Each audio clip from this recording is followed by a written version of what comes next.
Previously.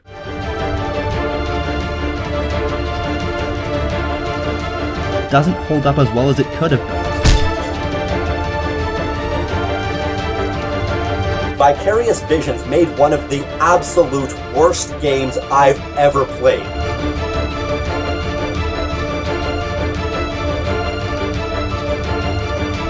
Who wants another hit of meth?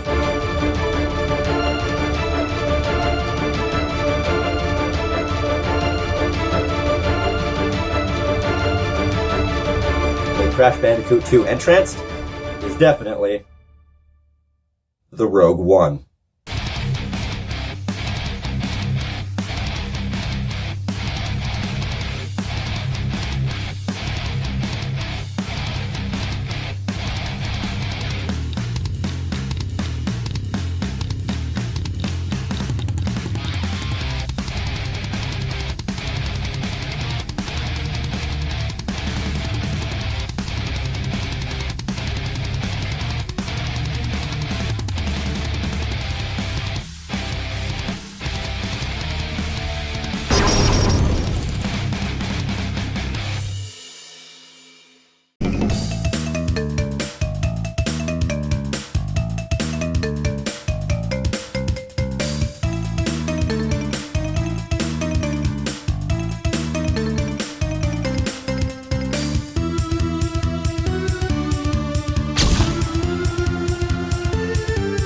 Well, that was needlessly dramatic. Anyways, the horribly misnamed Crash Bandicoot 2 N-Tranced. So, with a moderate hit under their belts, Vicarious Visions got to work immediately on a direct sequel to the huge adventure, which ended up coming out just over 10 months later. Seems like a big deal, and this might shock you if you're under the age of like 12 or 13, but there was a time when you could make a classic game in under a year, especially if it was on a handheld device. And this being a GBA game, 10 months was no big deal. Hell, the first game was cut, print, and sold in 9. Bit of trivia for you, which is just as well, because there's no pre-release information of N-Tranced, except that the audio for Crash Bandicoot 2 N-Tranced was composed by Shinen Multimedia.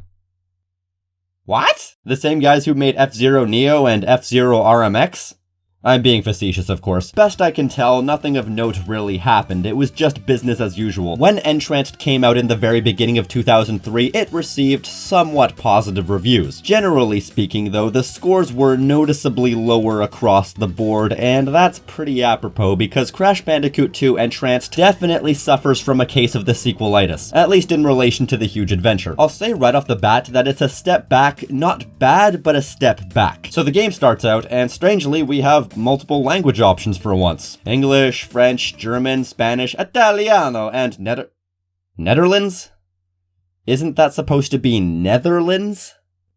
Even then, isn't Netherlands the place, not the language? Wow, even I'm offended. I can't imagine what it's like for someone actually in the Nether region. The plot this time centers around the original Dr. Nefarious, and this was just under 34 months before Up Your Arsenal, and so he was still all people thought about when talking about Dr. Nefarious. Anyways, Entropy is working with Uka Uka to take out the Bandicoot family once and for all. You may have inferred from this explanation, but it's worth mentioning that this was in fact the very first Crash game with absolutely no Cortex.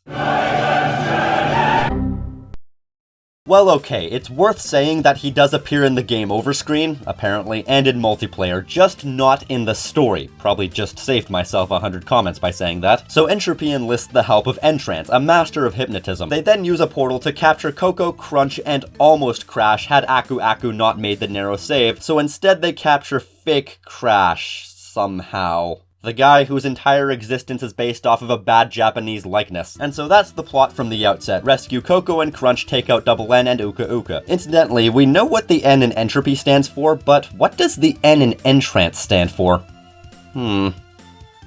Napoleon, I bet. Once again, the story serves its purpose, but it's nothing special. Kinda par for the course in Crash Bandicoot. Some things I liked. For one, I like that they introduced a new interesting villain this late into the series. So often, game developers after so many games, especially after it's taken away from the original creators, rest on their laurels. And N-Tranced really is an interesting villain, an intriguing design, the right kind of ambiguous backstory. I like him. It's doubly good because I think the old Cortex routine was getting stale. It's also another case of the villains winning, or in this case, base, almost winning from the outset, and the protagonists have to work to undo the damage before building up enough resources to take out the villains. Once again, it instantly makes our protagonists sympathetic underdogs, and as a bonus, the villains are proactive, which makes them interesting characters. The story, however, is much like the previous games, just a footnote in the game, so whether you like the story or not, it's safely disregardable, and it won't take anything away if you're not into it. If it seems like I'm stretching, well, kinda. Crash Bandicoot 8 N-Tranced, because it's not Crash 2, we already had Crash 2 for the love of all that is good in French! Just kinda seems like the huge adventure another one in a lot of ways. It doesn't really do anything to differentiate itself wildly from its predecessor, and all the new additions make me want to dry heave. So let's start out with the base platforming gameplay, because it's exactly the same, and when I say that, I mean it. It feels 100% unchanged, warts and all. So for the most part, it's still the same basic but really well-built 2D platforming with all the moves still intact. How long have I been doing this?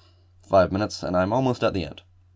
Actually, I'm about halfway. You have the slick jumping mechanics that feel perfectly realistic front to back and control perfectly, including full control while in the air. And it takes any and all handicap off the shoulders of the player and make every level and every challenge entirely up to fair but meaty challenge and individual skill of the player. You're not failing or dying for the most part because of the game, which makes this game inherently more fun and rewarding to beat. It can be frustrating, but the good type of frustrating that makes you want to keep going and push forward to get past each major stumbling block, and it's great. The platforming challenges start out very simple and straightforward, but soon enough starts to get criminally insane with ridiculous sequences of pixel-perfect accurate jumps cracking off one after another. The difficulty curve is great, and of course you have the combat, which as always is reduced to the basic setup of the spin and the dash, which go hand in hand, especially with the platforming, to create really interesting challenges to overcome. Jumping over an enemy using a crate to get to their weak spot, taking several jumps to get over a major flying enemy, etc. It's all challenging, compelling, and most of all rewarding. This is a platformer at heart, so everything is built around platforming challenges, including the combat. So you always have to time and balance challenging jumps with dealing with hazards that are all dealt with in a unique way. Something new that I actually liked were these gem shards that are in some of the levels on top of the crystals, gems, and relics. These are spread throughout the game and are given after a small death route style path. It encourages exploration and aspects of non-linearity without overhauling the gameplay that served them so well. There's a bit of kickback, however. While I like the justification for having them and the implementation, the end user goal is a bit horseshit, but we'll get to that. They also have the new abilities that they added. Most of what you had before was taken away for them to add new ones, but for what it's worth, some of these abilities are fun to use. The super belly flop is as useless as ever, but then you have the super slide, which helps you out in tough areas, and essentially turns the game's dash into the Mega Man 3 slide. That being said, the rocket jump is situational as hell. Also, rocket jump? I was going to make a Team Fortress 2 joke, but then I remembered I literally know nothing about that game. And also his face when he jumps.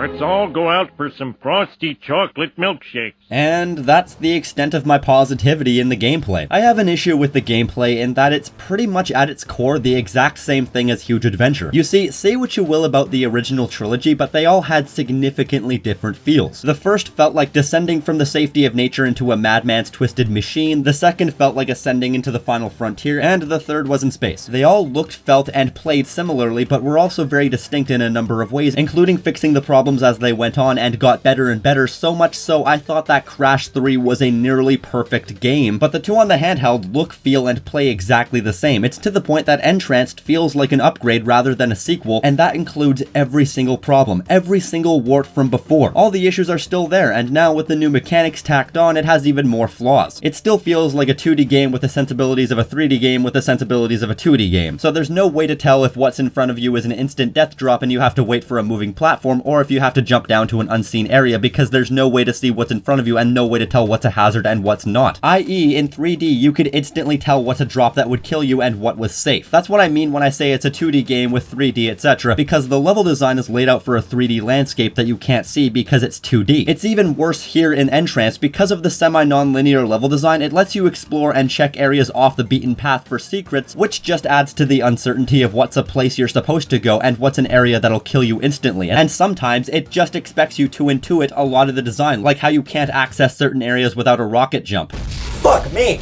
I outright missed one of the crystals at one point because the level design led me away from it instead to a gem shard, and I didn't even realize I'd went through the level without the crystal. Level design 101. Make sure all required items are clearly visible to the player and are in their direct line of sight. N-Tranced really is solid at its core, but it doesn't have enough faith in itself as a game, instead opting to leech off the concepts and design philosophies that Crash 3 was known for without a lot of the subtle nuances that made them work. So you have Arabian levels with almost undodgeable instant kill floors you'd need clairvoyance to deal with, and several baffling design choices like these poles that I never figured out how they work. I just tried to avoid them outright because they killed me more than any enemy in the entire game, and that's not even close to an exaggeration. You have prehistoric levels with what amount to a static log ride with nearly undodgeable things coming out of the lava that dodging requires jumping high enough to lose track of your platform, something that would not happen in full 3D. You have ancient Egyptian levels where it's entirely possible to not see the alligators before they already jump up and nibble off your wobbly bits, and semi-slanted floors that are hard to tell what exact vertical plane you're on in relation to it. Again, something that would not happen in 3D with dynamic depth and environmental awareness. When you can't see 10 feet in front of you, it's a problem when there are hazards coming from, you know, further than 10 feet in front of you, and when you have things appearing in slower succession than you're moving, so death is inevitable and unfair. So once again, it borrows a lot of aspects from Warped put into 2D, but not the things that made a lot of it work. I could mention a lot of my other nitpicks.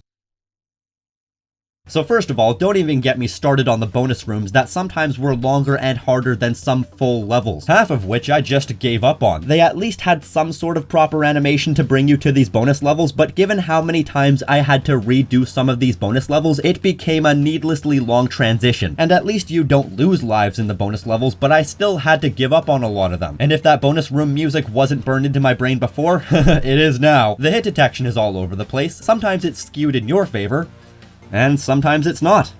And towards the end of the game, the difficulty gets criminally insane, much like the previous game, and that would be, and in fact is, fine a lot of the time. However, what isn't fine is that some of the insane difficulty was because there were just levels that spanned an entire episode of The Big Bang Theory and were just as terrible. They just went on, and on, and on, and on, and on, and on, with like 200 boxes. It was agony. And because some of the levels by the end of the game are ridiculously overlong, well, I'm already an anxious person by default, so by the time I was halfway through some of these levels, Christ salad, it felt like I was having a midterm every level, especially with all the unfair deaths that there's no way to prepare for, so if you start running low on lives near the end, fuck me, it's just too much. This one Arabian level, I swear to God, goes on for ages, and I got something like 5 game overs from it, and it only gets worse from there. It might just be one of the most unfairly difficult games I've played in recent memory. It got so bad, I had to resort to save stating.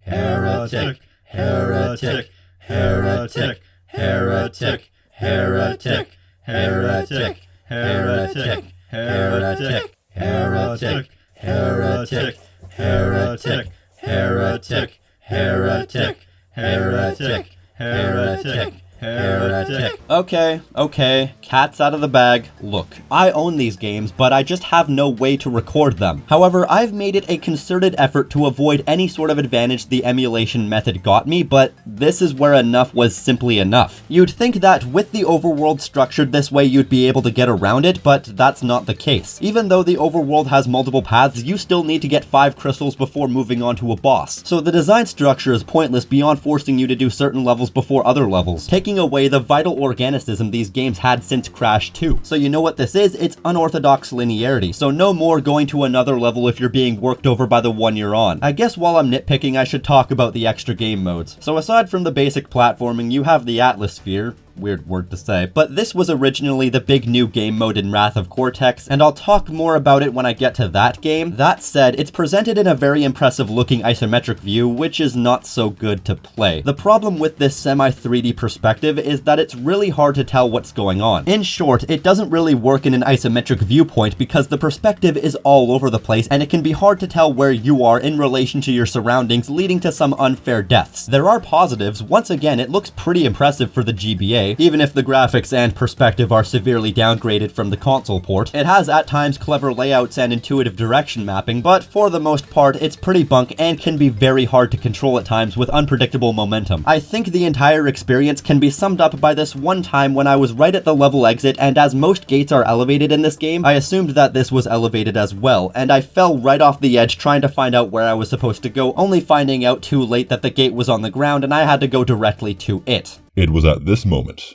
that Crunch knew he fucked up. Then there's these wakeboarding sections with Crash. Oh my god, it looks way too real. Yeah, it looks like Crash is superimposed onto an FMV because everything looks cartoony except for the water, which doesn't react to anything. It's weird, it has like an uncanny valley effect. The actual game mode, however, is pretty good. You have to dodge hazards coming in front of you and avoid the shark that looks less like he's chomping and more like he's headbanging.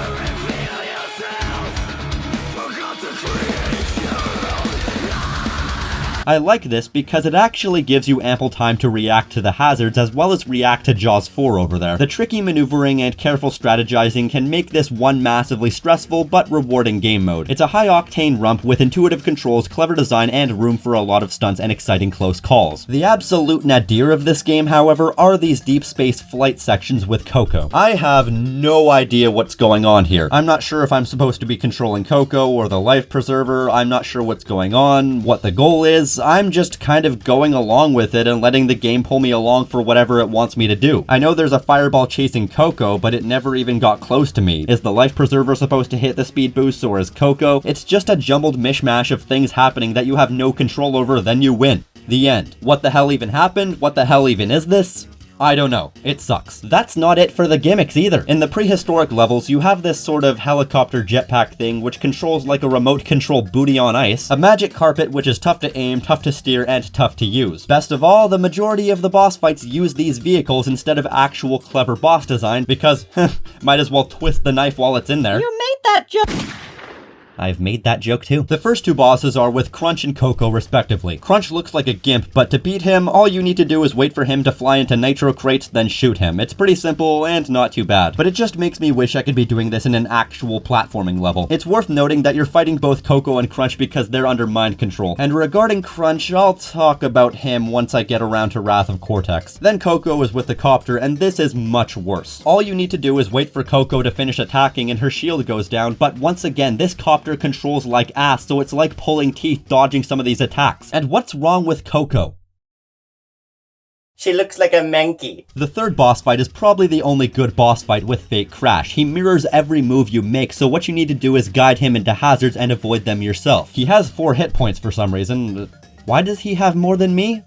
I don't know. N-Tranced, who's a 2-stage boss fight. First, you need to avoid his extendo arm and knock his teeth out. Then in stage 2, you need to knock him into a lava waterfall operated by Fake Crash for some reason. Another point I'll shamelessly say that I save stated because this was a royal bitch to control with the copter. There's also a final boss fight with Entropy, which you can only access once you've completed the game 100%, and quite frankly, fuck that. Finding out all too late that I should have been going out of my way to collect all the gem shards, and even beyond that, having to complete every bonus challenge just to feel like I've completed the game, even though the plot was already finished when I defeated N-Tranced? It's just why? And then I weighed the pros and cons of actually finishing the game to beat Entropy, and I thought of the fun, enjoyable platforming sections, but then having to trudge through the terrible vehicle sections and minigames, and I thought, well, I didn't want to play this game anymore. I had fun until I got to the end, but it gave me no reason to want to keep going. I realized how much I really wasn't enjoying it. The funny thing is that at its best, Crash Bandicoot 2 N-Tranced is a much better version of the huge adventure, but what really lets it down is that it goes way too overboard with gimmicky bullshit. I understand that Crash 3 had gimmicky bullshit as well, but there are a few differences. One, most of it fit into the core gameplay in one way or another, and none of them were anything less than a 7 out of 10, and two, I'll say what I've said 100 times now, they were only 1/3 of the overall gameplay in Warped, unlike N-Tranced, which is at least half of it, because it's not only the mini-games and the different game modes, but it also bleeds into regular platforming levels. It tries to be a conversion of Warped in that it tries a whole bunch of new things, but it tries too many new things and it doesn't understand the subtlety of what made Warped so good. That's a shame because once again, at its core, it's really solid, and the audio-visual aspect of the game is even better than the huge adventure. Every location looks colorful, lively, and beautiful beautifully detailed, very accurate to the locations that it portrayed, and it's so utterly unique. No two variations of locations even look remotely similar, and it's amazing how much variance they can get out of the game. Considering how many unique assets and how distinct each location is, it's really impressive. Even the cutscenes look better, actually adding proper motion and action into the cutscenes, in spite of that motion being in a loop.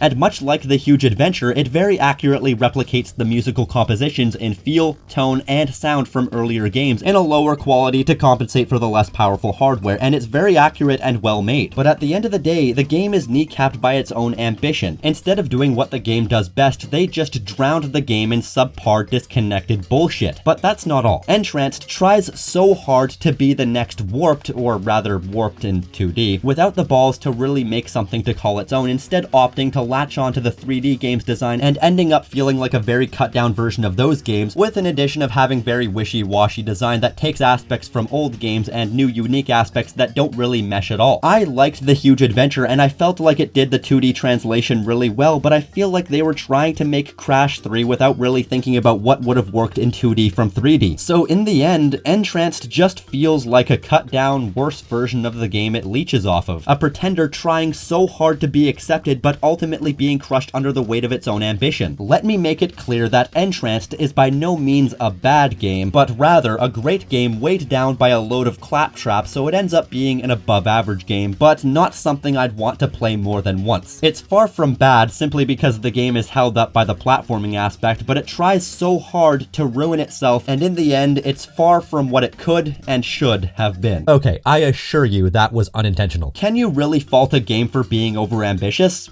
Well, yeah, when it fucks everything up. It's funny how I've asked that question before as a hypothetical, but the answer really is, if you succeed at what you set out to do, there's no fault in overambition. But if you fail, well, you fail. While not bad by any means, Crash Bandicoot 2 N-Tranced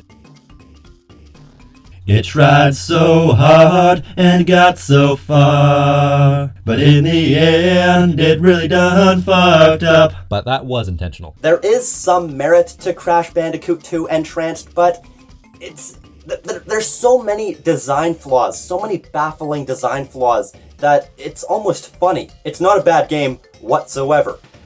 There is a lot of good, but what's good is the same good as before, and everything else is somewhere between okay and fucking awful. So honestly, I don't know what to think of this one. I guess it's decent. Like, yeah, let's go with that. It's decent. It has some good, it has some bad. In the end, it's playable. There's some fun to be had, but it's definitely decent.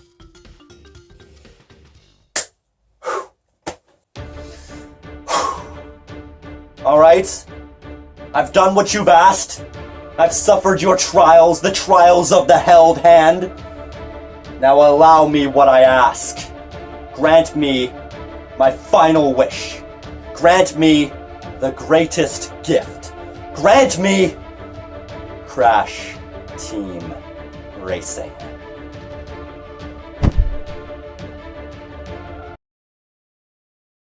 That's not what I asked for. That's not even close. Grant me what I ask!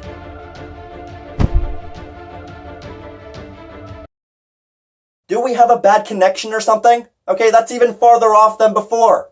Grant me what I ask!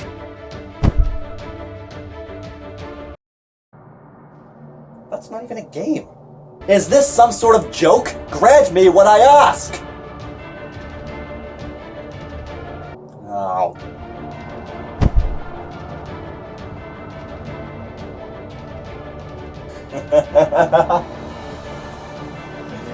Yes. Yes, yes, yes. Excellent.